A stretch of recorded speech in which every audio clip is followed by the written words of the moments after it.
The MMA fortune teller. The teller, the teller, the teller, the teller, the teller, the teller. Let's see. It says Pete's coming in.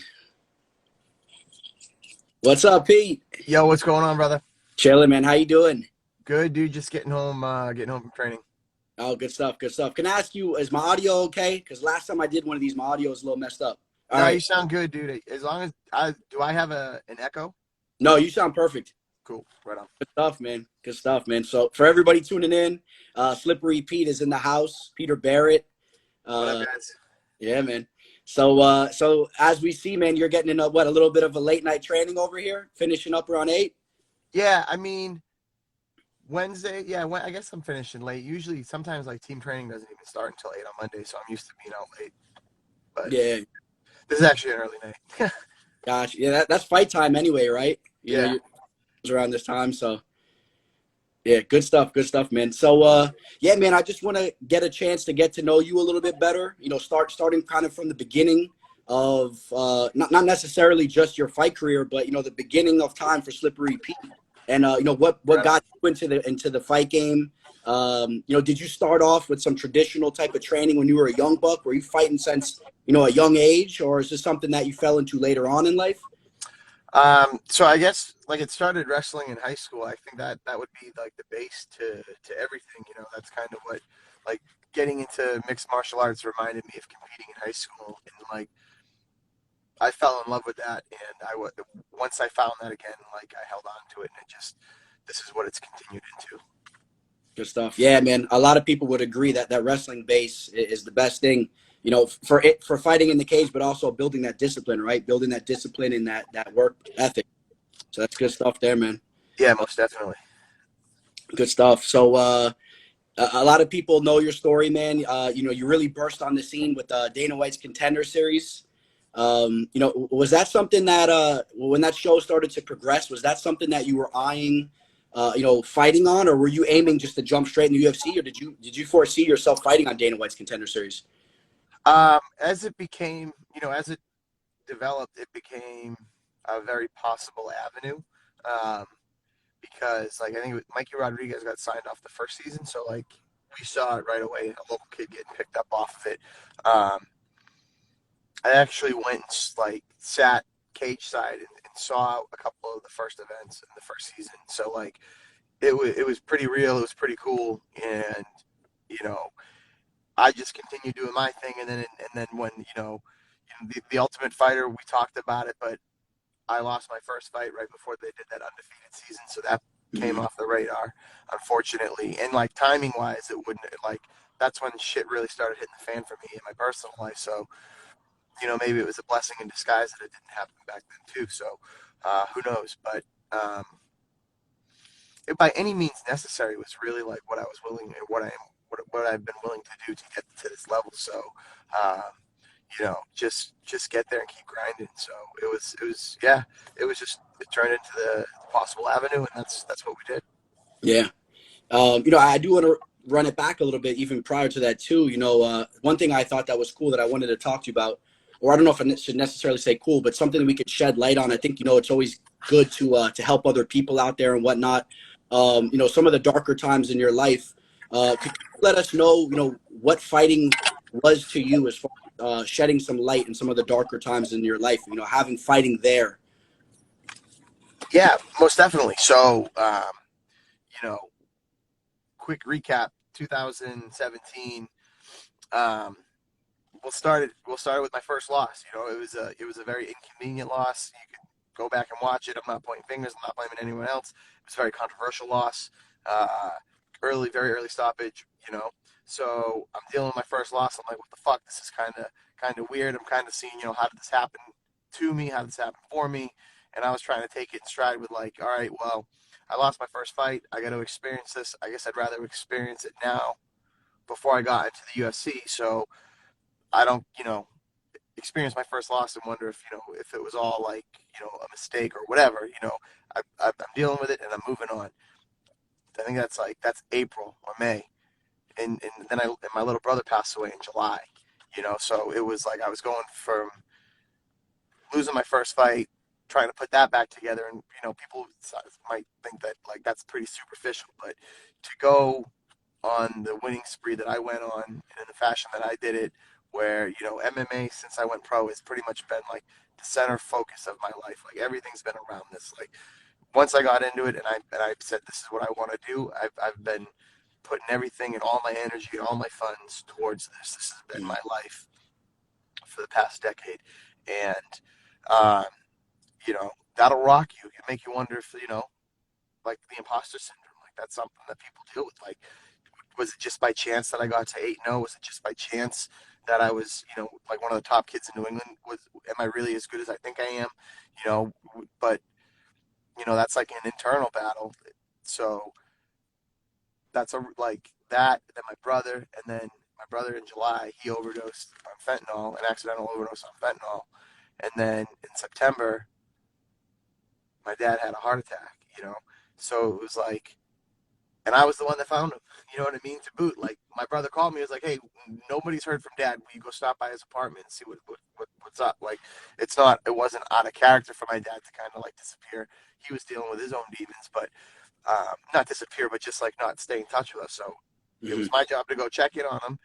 And I was coming home from team training, coming home from fighting on a Saturday, stopped by his apartment, opened the door, walked in. He was facing the TV.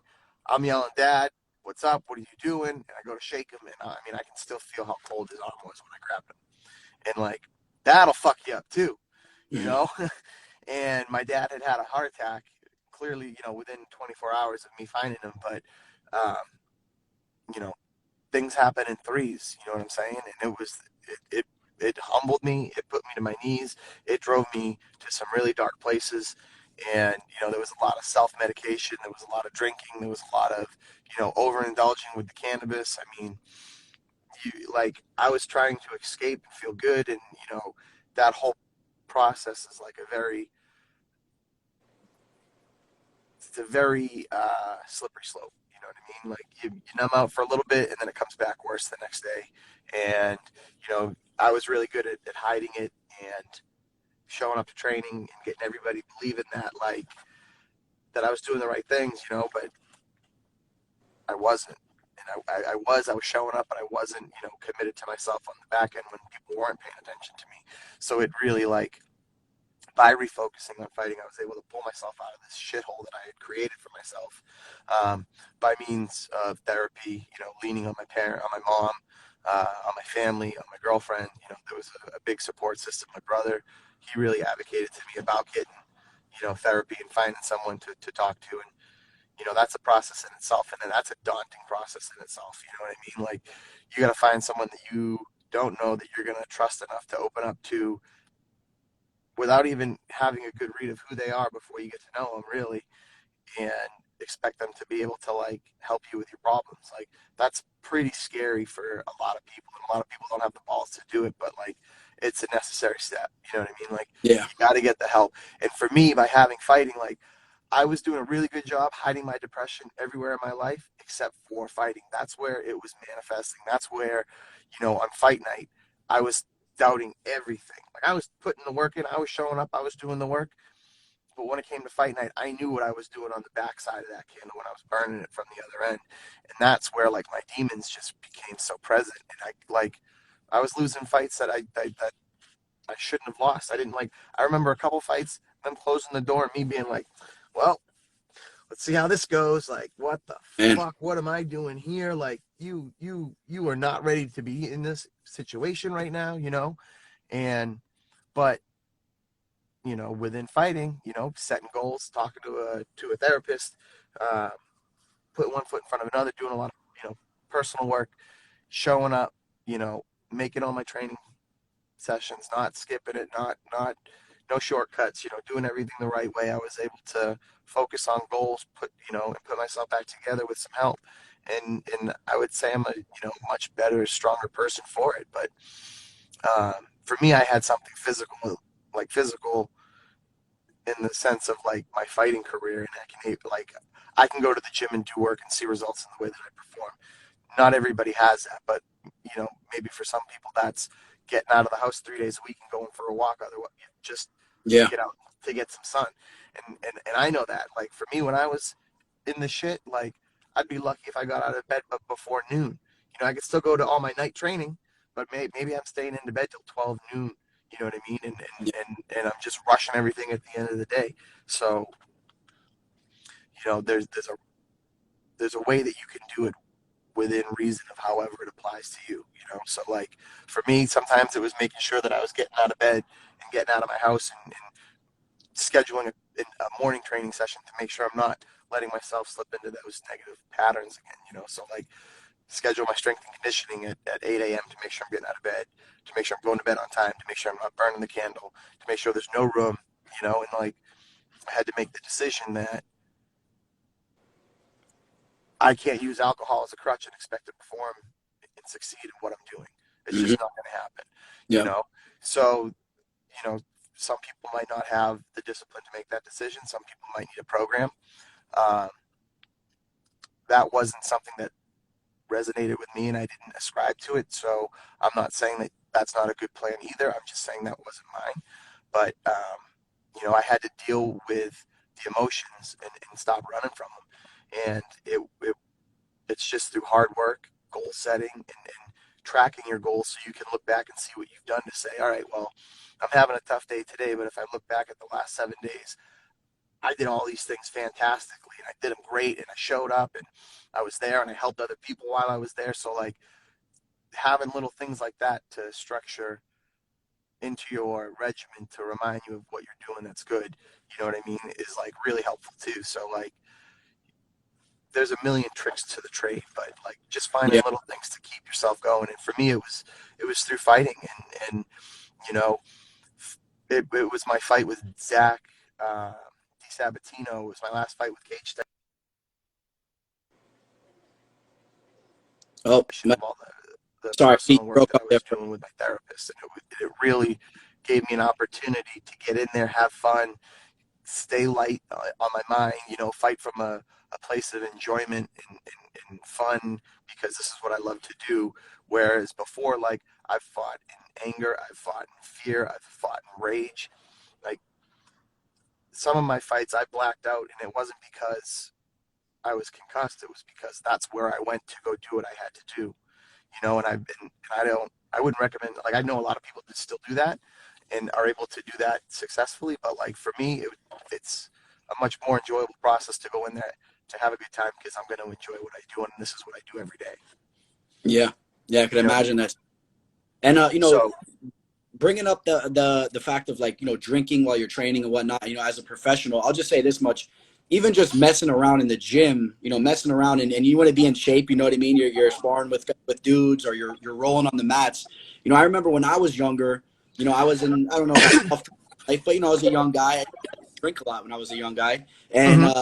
I could personally say, oh, the difference of how you feel when you're nice and clean rather than all night the night before and going in gym is night and day. And I could only Yeah, imagine, as being a professional fighter, I can only imagine the difference of the form, you know, whether the type of lifestyle you're living like that. I can only imagine, you know? yeah, it was rough. You know what I mean? Yeah. And you know, it was like my fight with TJ Brown was a great fight, but you know, I wasn't there behind the, like I was there. It was a good fight. I performed. You know, I went in like default mode because it was like a survival fight. We just beat the shit out of each other.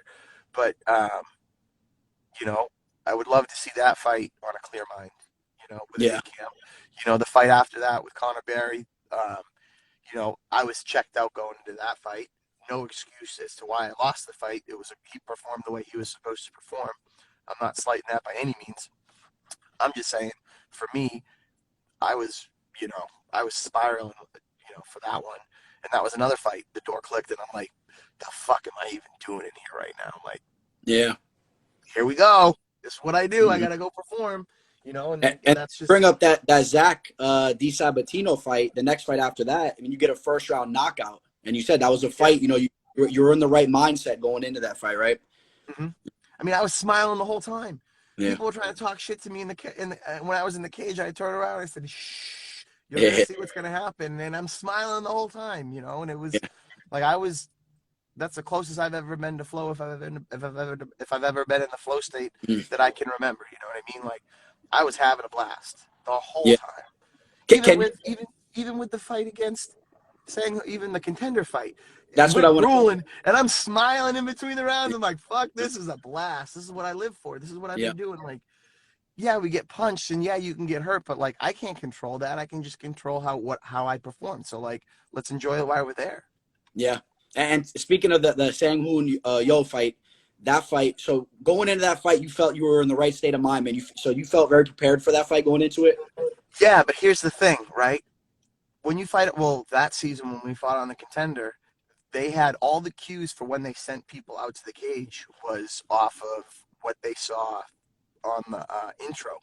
So as I'm sitting there ready to go out to the cage, like I'm watching and listening to my whole intro about me talking about my dad, my brother, and I'm like, guys, can we turn this TV off? They're like, sorry, we can't. We have to watch it so we know when to send you. I'm like, can you turn the volume down? Can we do anything? And they're like, no. Wow. So that's why I threw my headphones in. I'm like, these motherfuckers, dude. I'm like, I'm getting thrown to the fire right now. And like, again, no excuse.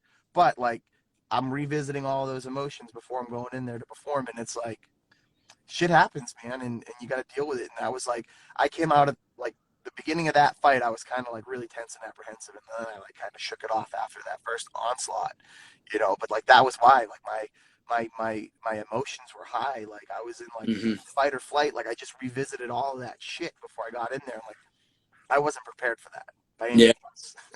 Yeah, and that was a fight. It looked like, you know, running the tape back. I just rewatched that fight again, and I saw that fight live. You know, I don't miss a fight. Dana White's Contender Series. I remember seeing your whole story, man, and really, really pulling for you going into that fight. And I was pumped when you got your arm raised, and I felt like that was a fight that you really dug deep. You know what I mean? Towards the end of that fight, you dug deep, and you took that fight. You know, made sure, you know, it wasn't gonna slip out of your hands. So that was a fight.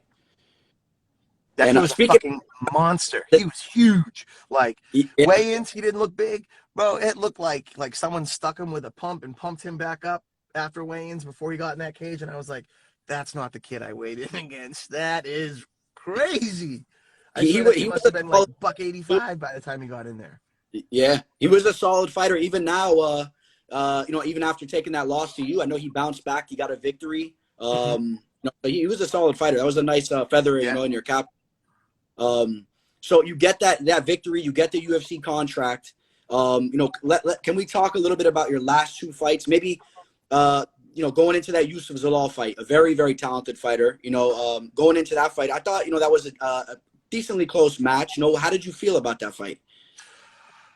I think if I didn't get kicked in the fucking head in the opening seconds of that fight, it could have gone very differently. And, you know, again, that was a perfectly timed kick. He caught me, you know, with my guard down.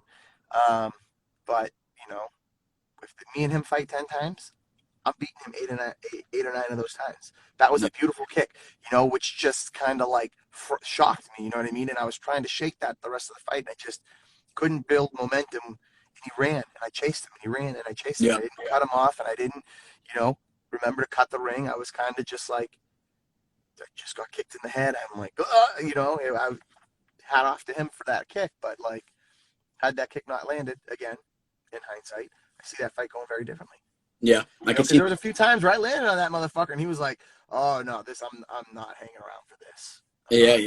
You know what I mean? And when he hit you, you weren't going anywhere. I mean, from what I remember, you were right in his face. I mean, you weren't going anywhere. He didn't seem to like that. You know, he realized you weren't going anywhere, and he didn't like that. You know, the Chase Hooper fight, that was a fight, you know, going into that fight, I said you should have been favorited in that fight. You know, I don't think you were, but, you know, as far as I was concerned, you weren't. And, you know, I had to play on you there, and you were dominating that fight, in my opinion, the entire fight up until, obviously, the heel hook.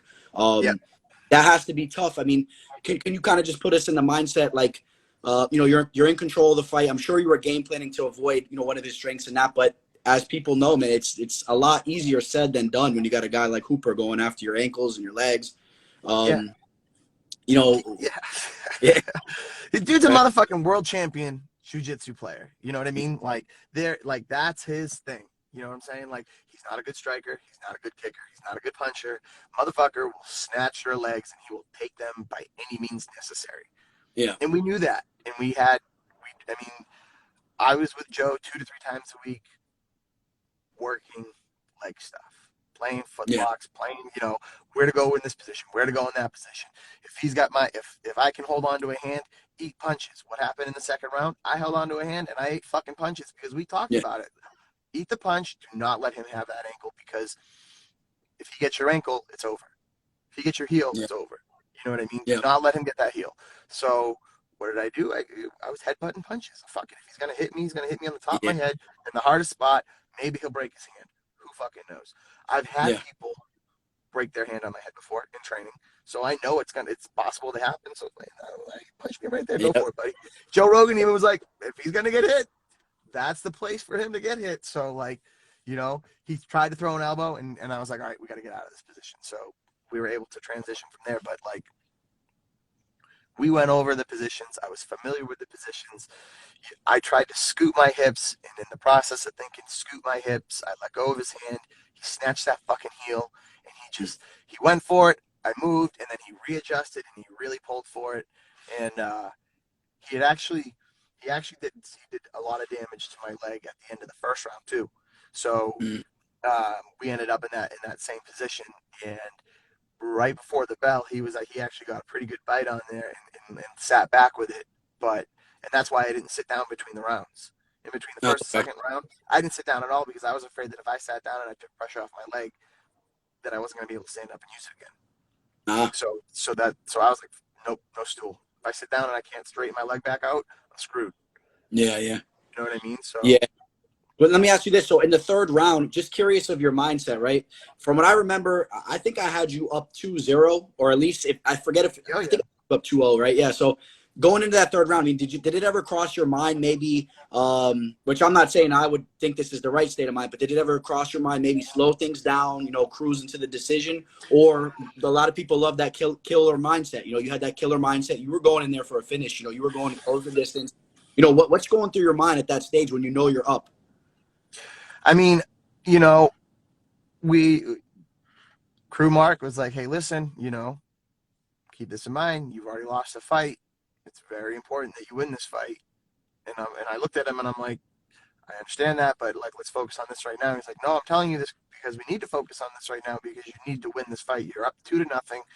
He's gonna be looking for home runs. And he went for a home run, but yeah, if the finish is there, I'm not gonna not take it. You know what I Yeah. mean? If I was able to, in hindsight, I should have attacked the body more with my hand. I should have shot body. I didn't touch the body enough. That being said,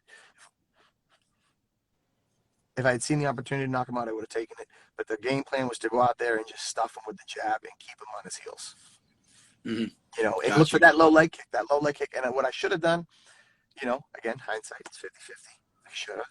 I'm a righty. I'm a right-handed southpaw. I should have transitioned to orthodox. Should have chopped the other fucking leg. But instead, I was trying to stay disciplined and not give him an opportunity to get to my hips. Because that was my biggest fear, is that I recognized that he likes to throw lazy kicks to encourage me to kick. And he likes to throw lazy kicks for me to catch. Or not me, but his opponent. Um, so that was something I recognized, that he'll give up a bad position to get into a better position. So I was very cautious as to how I played with the stand-up with him. And I didn't want to, catch a kick, him step down, have my hips. I didn't want to, we were staying away from mid-range to head kicks because we didn't want him to catch him to get into my hips. So, the game plan was very specific with what we were doing. And I almost, stayed in there too much. And it ended up biting me in the ass. Yeah. Well, as you already Again, know, hindsight, 50-50. yeah, hindsight. It's all a learning experience. Yeah. Without a doubt, you're a better fighter right now than you were going into that fight. I mean, I would say so, right? Yeah. And you learn from these experiences. Where are you at right now, mentally with your fight career? Obviously, I think there was some bad news, right? I do believe you were cut from the UFC. I was. So, not to interrupt you, but yeah, No, yeah, go ahead. that came out. I think it was about 3 weeks ago. So I haven't been super vocal with it. My close circle of people obviously know it. Anybody that asks me, because it's been published online. Yep, it's true. It happened. Mhm.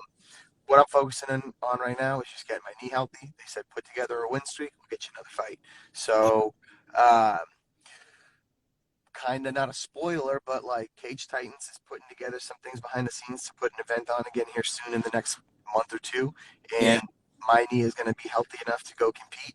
So, more news on the horizon, but I'm looking late April, early May, Oh, and it'll be local. There'll be tickets. Um, and we're just going to go out there, put a couple wins together, and then shoot an email and say, hey, listen, I didn't bother you. You said go put together a win streak. Here's 3 wins. Let's see what we can do. Stay ready. Obviously, my manager Tyson has a really good relationship with the UFC, and if I start to put some wins together, a last minute thing, I'm in a small pool of people that can do that where I've already been in the organization. So my goal is to get my hand raised in the UFC octagon before the end of 2021. that's awesome. I'm really happy hearing that, man. That's exactly what I was hoping to hear, something like that, And obviously, Cage Titans, it's not going to be your first rodeo over there, obviously.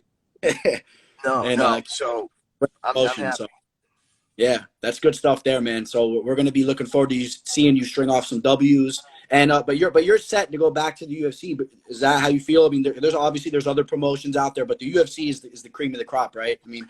Yeah, I mean that's been my goal since day one. We talked about bare knuckle, but like they're paying really well, so it's really attractive. But like if I go that route, if I kind of turn my back on my MMA career, like I didn't get in this to get this far and then make a lateral step and go into a different direction. So I'm gonna dive back into it, shoot for the UFC. If something like Bellator came up, that would be a conversation that I would have and see if I was in the best interest to go that route. But as of right now, the last thing that they said was if you can put together a couple wins, we'd love to have him back. Yeah, that's awesome. Good stuff there, man.